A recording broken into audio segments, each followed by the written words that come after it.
Alright, yeah, welcome back to some more Magic Arena, and today we're going to be going into the standard 2020 event, but we're going to be doing it a little bit differently. So before we do, let's go into what the event is. It is essentially brand new standard, so you can play whatever you want with a restriction of simply the sets that are in new standard, so Guilds of Ravnica, Ravnica Allegiance, War of the Spark, Core Set 2020, and even Throne of Eldraine, so the cards that have been included in the Brawl rewards, so there's been a couple of uncommons. You can also play them in this event, so that's kind of what I want to do.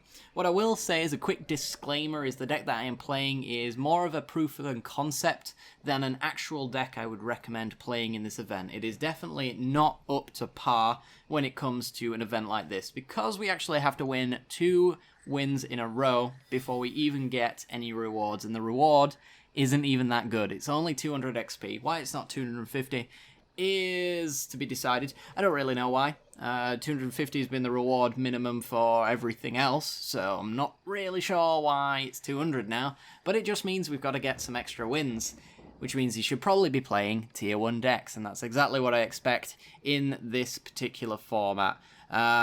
We'll see if that happens. Anyway, without further ado, what are we going to be playing? Well, as I mentioned, you can also play the cards that you won in the Throne of Eldraine Brawl event, and the one that stuck out to me most of all was actually Inspiring Veteran, which is a Boros-coloured 2/2 human knight saying other knights you control get +1/+1. So obviously Knight Tribal is getting a little bit of a push in Throne of Eldraine. Naturally though, it is going to be typically Mardu, but you can maybe tell that I'm actually running a Boros variant. I'm going to be trying to do Boros Knights as much as possible, maybe forcing it to the highest degree possible, because I think we're getting a fair few Boros Knight-related cards. We might end up having to do Mardu, and everyone else is probably going to have to do Mardu, and it might just be better as a Mardu deck, but when have I ever done the same thing that everybody else has been doing?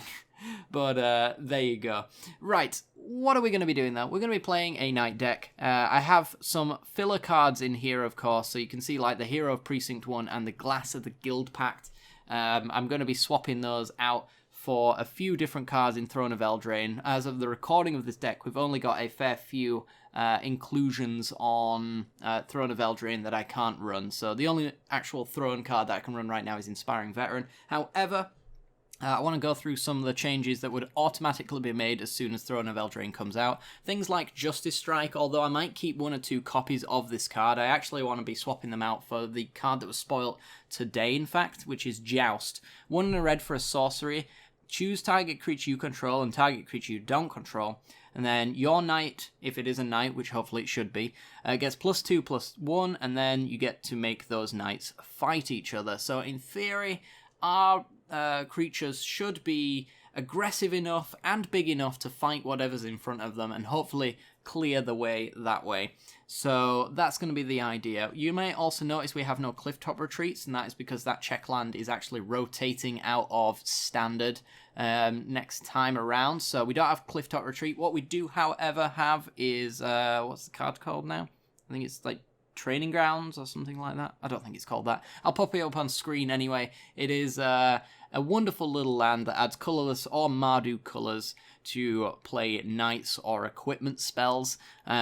Again, we could probably run Mardu Knights and do just fine. Most of the decks, though, in Standard coming up, I would imagine won't be 3 colours unless they are splashing Shockland-related 3-colour combos anyway. Since the check lands are coming out, then we're going to be running a lot more basics in Standard going forward. But Knights is the one exception because it is being pushed a little bit there.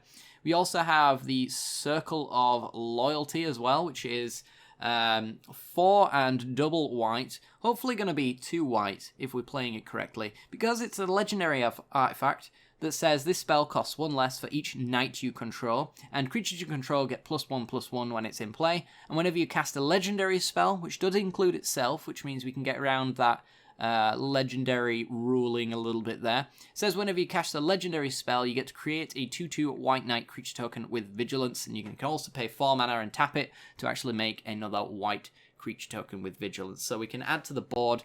This is a little bit of a mana sink in that sense as well. It allows us to keep going wide and hopefully should do pretty well at pumping our stuff out of play, because it's kind of the replacement for Heroic Reinforcements, which I would love to put into this deck, but I obviously cannot. I also really want to see some legendary creatures in the Boros colours. We should hopefully see them. We've seen plenty of black legendary knights, but I want something on the certain level of Tajik here, Legion's Edge, who unfortunately is a soldier. If he was a knight, we'd be all over it. I do love Tajik though. He's a solid card, solid character. I've enjoyed every version of Tajik so far, but he's going to be helping us at least with the multicoloured shenanigans, and also just mentoring up some of our little creatures as well, because we have some small creatures. This makes 1/1s, this makes 1/1s, so we've got plenty of Tajikable targets, we'll say. But yes, we're running a little bit of memes, because no video that I make is complete with at least one meme card. So we're running Chance for Glory. Creatures you control get indestructible. Take an extra turn after this one. At the beginning of that turn's end step, you lose the game. So we basically get 2 combat steps with whatever we have in play. We only ever want to cast this on our turn, because if we cast it on our opponent's turn, we don't really get that extra turn. So it is a thing. Gideon Blackblade, Unbreakable Formation against the Board Wipes, Prism Realm against the Planeswalker threats. I'm hoping that we get a better answer than Prism Realm in Throne of Eldraine. I'm not going to hold my breath on that, but Prism Realm's kind of the cheapest thing that I could actually come up with that fills that slot just nicely. But yeah, we'll see. The auto includes in our Boros Knight deck are probably going to be Sky Knight Legionnaire, which is a 3-mana 2/2 with flying and haste, so a decent amount of evasion. Haste is pretty sweet, and we also get that nice little pump, so it's a 3-mana 3/3 flying haste if we have our Inspiring Captain out. We also have the Sky Knight Vanguard as well, Boros 1/2 for a flyer that makes soldiers whenever it attacks, tapped and attacking, which is pretty sweet.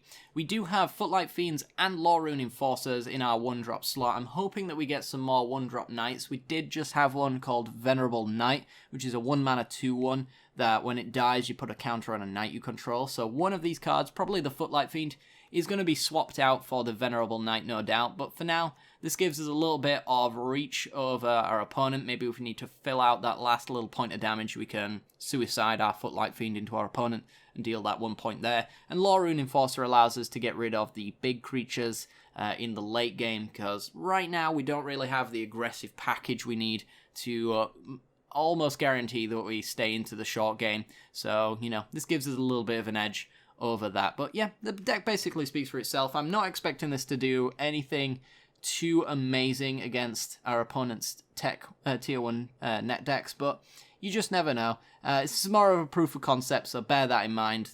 Do not build this deck. If you got the pieces, by all means play it. But yeah, this is the only time you can play Inspiring Veterans, so I just kind of wanted to try it out before Throne of Eldraine comes out, and maybe trial something out, because if they end up doing this kind of thing in the future where we can play, you know, the newest set cards a little bit early, then, you know, this is probably something that's going to happen again. We'll see. If you guys like this, though, like and subscribe, all that jazz. And without further ado, let's get into the games and see if we can win any. We have to win 2 in a row to get anything out of this, so I'm not really expecting that to happen, but we'll see. Alright guys, see you in the games.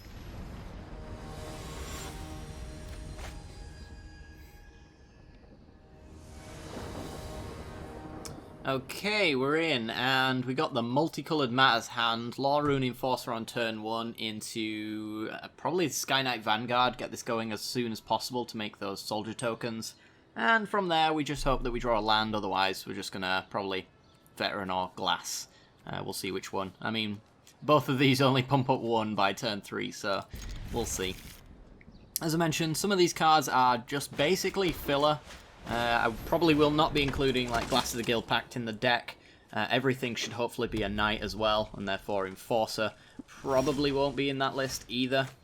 And we'll just see what happens. It looks like my opponent might be playing Mono Red. Should expect this event to be absolute net deck nightmare. So I wouldn't expect to see anything less than a tier 1 deck in here. Honestly, if it wasn't for Inspiring Captain, I would not be playing this deck in this event. So opponent goes with a shock on the Vanguard, sure. You did it, well done. And where do we go from here? Lava Coil my Enforcer, alright. Well, opponent's playing the Control control section of their deck. I guess we go with the Legionnaire. Next turn we could do like Tajik, which stops all these burn spells from working. Doesn't stop the burn spell on himself though, so I'd rather them try to like waste removal, getting rid of my other stuff. Krenko, oh my god, we're actually coming up against the person who's trying to build something new. What do we do about you though? Because we kind of have to have something back to block you. I guess I think we'll just smock for now. Let's go Tajik and swing for 6. Smock, smock, smock. Hulk smash. Alright. Yeah, I'm going to try and run my Legionnaire to victory, I think. Oh, playing Goblins. Straight up Gobbos. Alright, and then correctly shocks the Tajik. And makes 2 1/1s on the attack. Alright.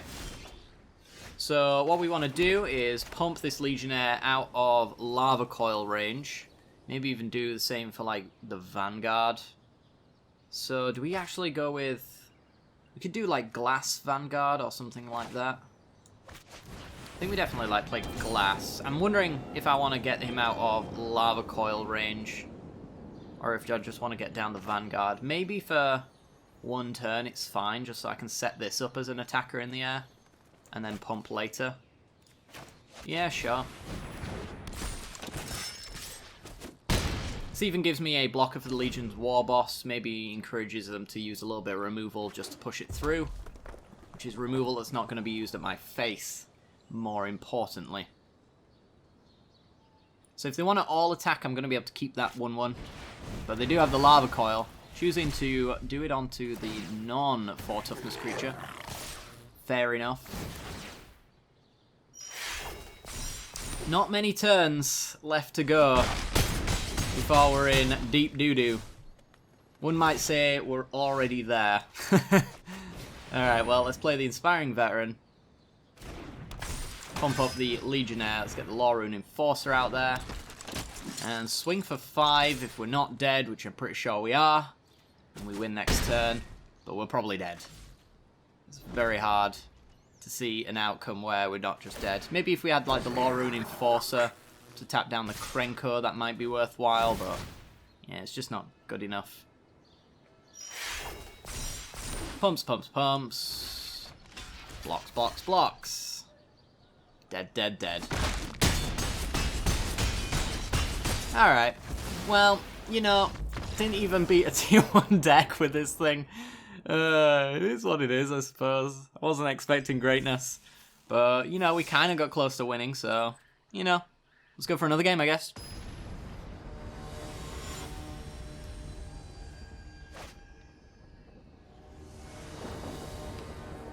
Alright, let's take this hand? We could do turn 1 Law Rune Enforcer instead of Footlight Fiend. That way we don't have to shock ourselves and then play the Sacred Foundry on 2 instead. Yeah, sure. Might not be the best plan. Are we playing as Mono Red again? Oh, no. It's Blood Crypt this time. Black Red aggro. Alright. Oh, boy. Yeah, it's probably going to be the, like, all tier 1 deck. Sorry about that, guys. Why does my phone always find its way into not silent mode? This is why I can't have nice things. Alright, well, definitely playing Rakdos. We'll see where we go from there. What say you, Jessica? I think they're going to kill my Enforcer. They're certainly upset about it. Yeah, hovering it, hovering it. Dreadhorde Butcher. Alright, well, trade that. All day, mate. All day. Definitely do not want a Dreadhorde Butcher getting very large, although we do have Tor removal in the Justice Strike for things like that. I guess we're just going to shock in for the Inspiring Veteran. Next turn we can play the Legionnaire or something like that. And swing for 5, perhaps? We'll see. It's not a very fast hand for us, though. Hopefully with the rest of the card spoilers we can change that.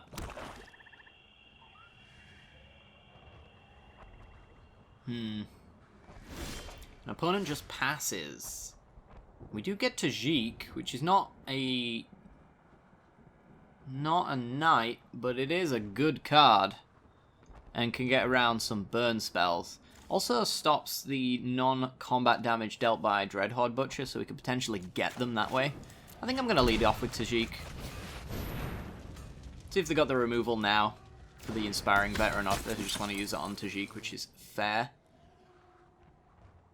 But yeah, if we could dodge like a burn spell, leave up an Unbreakable formation for the next one, that'd be kind of cool.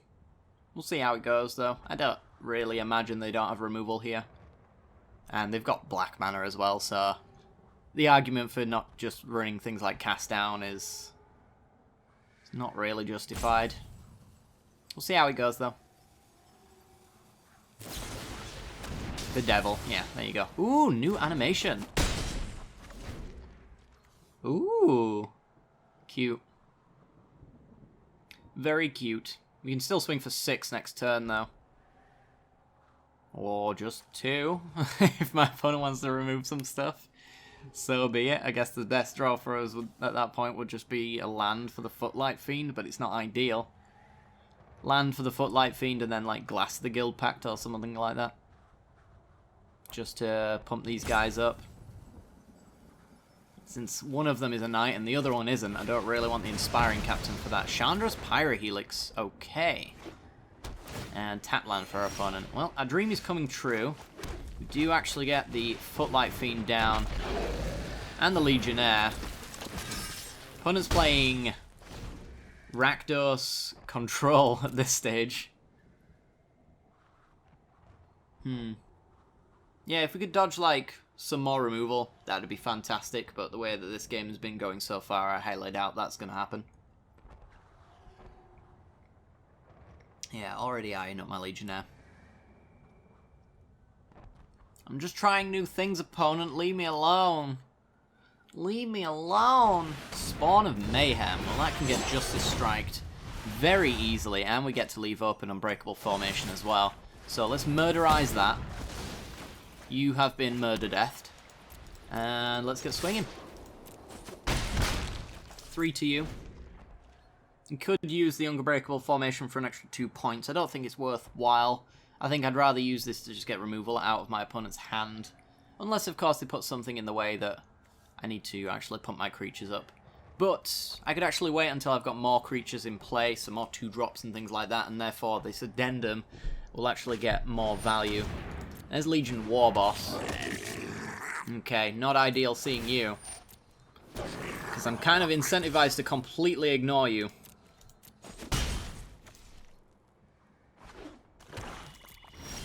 Alright, well there is the Inspiring Veteran, so I actually think we do probably go for the Unbreakable formation now. It puts the Footlight Fiend into a Vigilant position as a 2-2, and pumps at least my Legionnaire out of a little bit of removal range.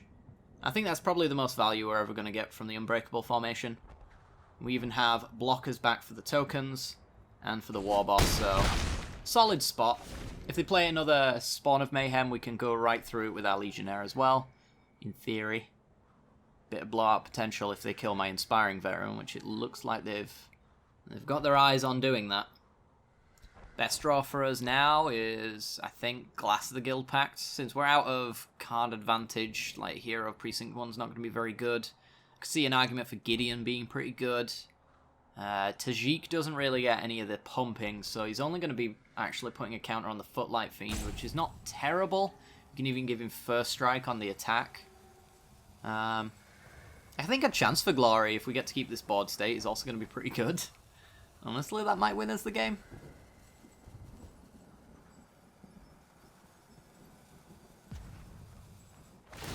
They've got to have something, though. We're going straight to combat. Let's see how they choose to attack. We do get to block a 2-2 and point some damage elsewhere. And they're just going to get in with a 1-1, which is fair. If they want to kill the Footlight Fiend, they're going to have to lose another 1-1 and a removal spell. So I think this is the best block we could have.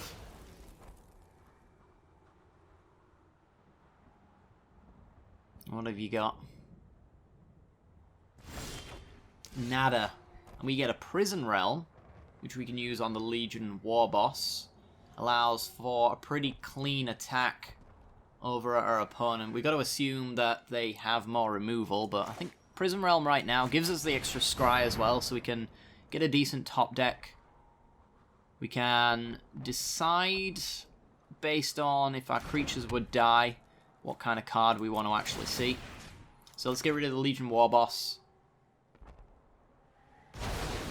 And there's no profitable blocks for our opponent now, in any sense. That's a Gideon Blackblade. I actually really like the idea of Gideon giving Indestructible to one of my creatures and hopefully allowing for a decent swing. He swings pretty decently himself.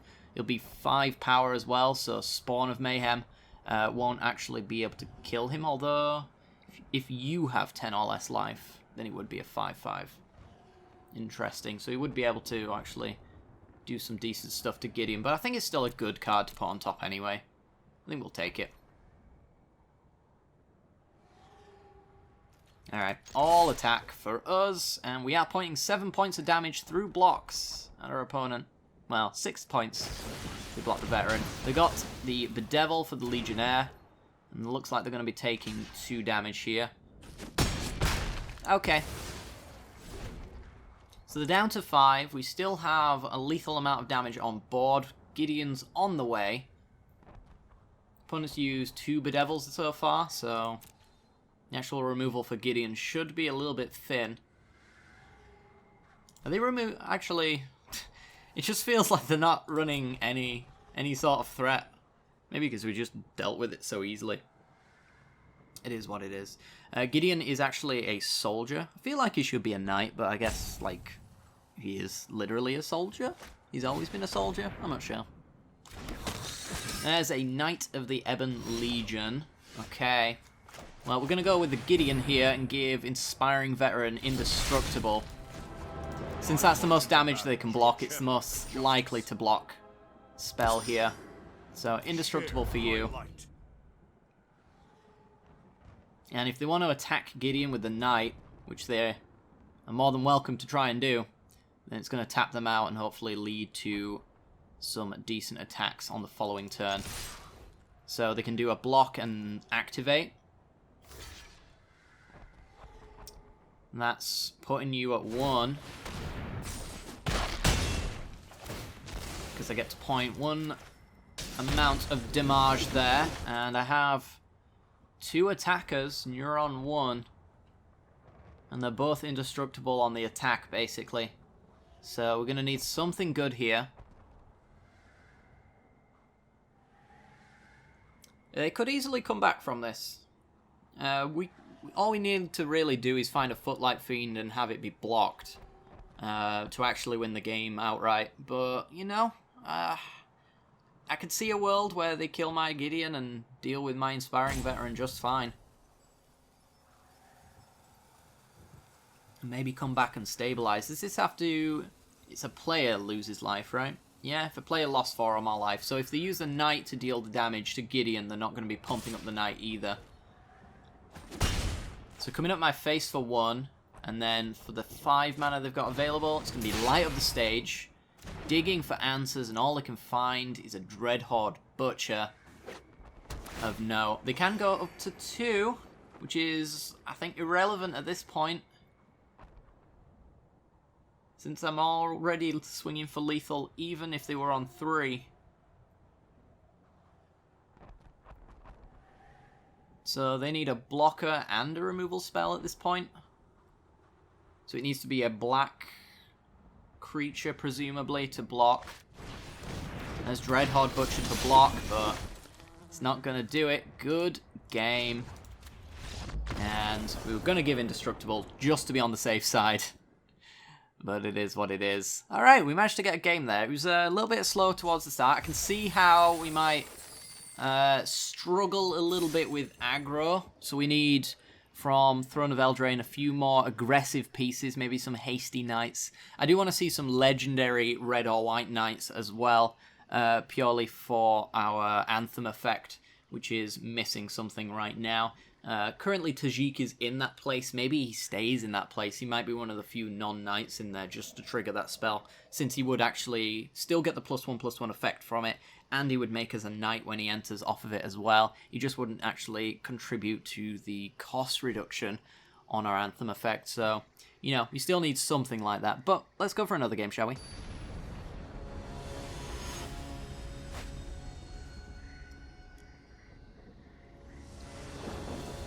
Okay, we're in, and this actually looks like a pretty reasonable hand. We can lead off with the Law Rune Enforcer for turn 1, and then lead into some nice Boros shenanigans using the Sacred Foundry, so yeah, let's take this.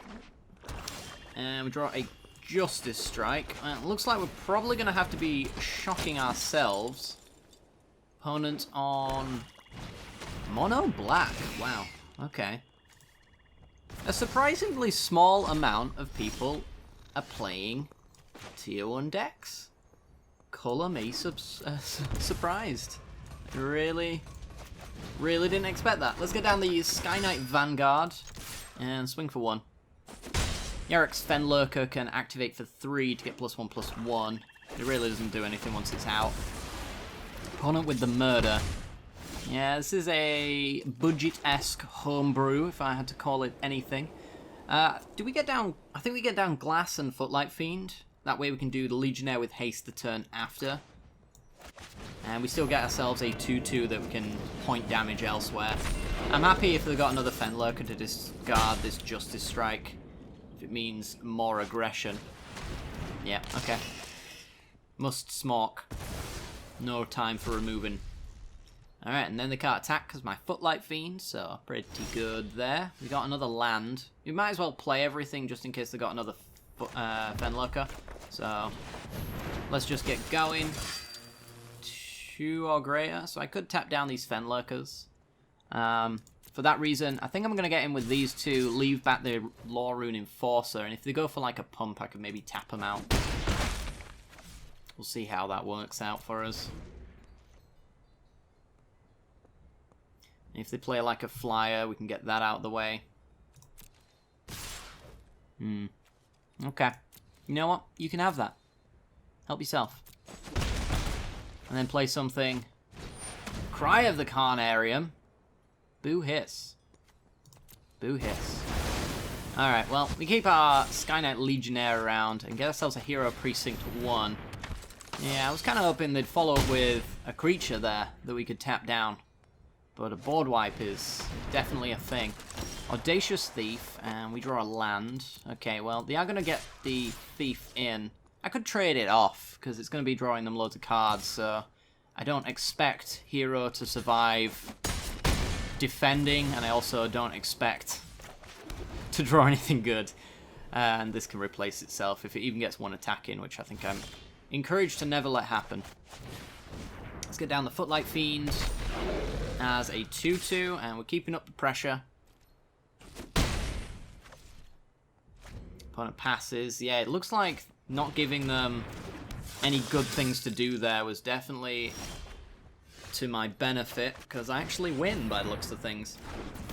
I'm going to be swinging for 6. If they kill one, we're also swinging with the Footlight Fiend, which either goes blocked and kills a knight, or it dies and is the final point we need to actually get some experience. Wow. I didn't expect this deck to give me any experience, but here we are. I'm actually not getting pitted up against any Tier 1 decks. I wonder if this format has actually got the matchmaking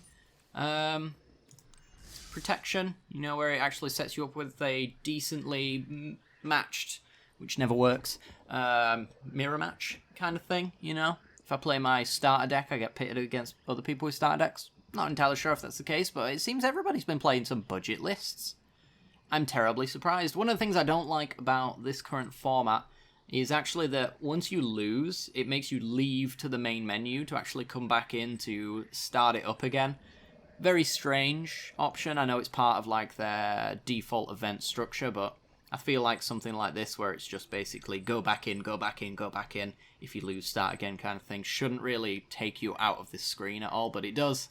If you fail one mission, this button actually takes you back to the main menu for you to then click, for you to then start, for you to then pick your deck again, and then allow you to go in. So if you're losing a lot, you're going to be doing that a lot, and that's very, very weird. Very odd. Don't know why they're doing that, but let's go for one more game.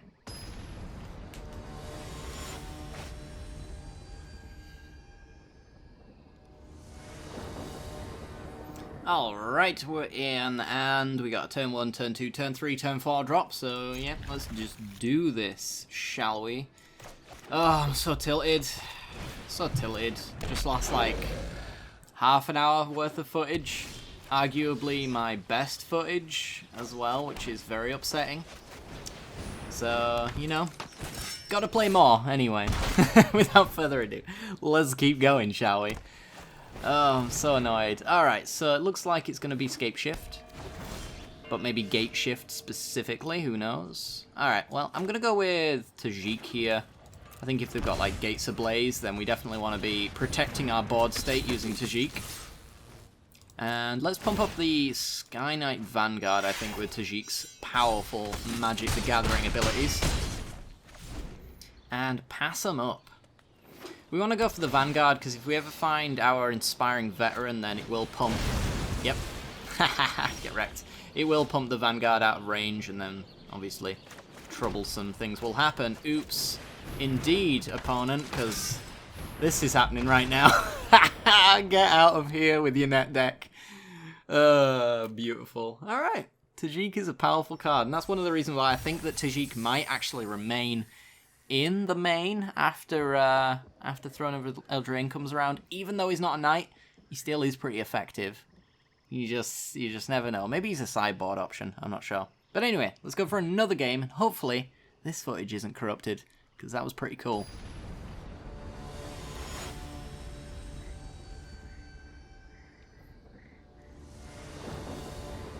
Alright then, we're in, and we got turn 2 hero into either Legionnaire or Vanguard, plus a little bit of removal.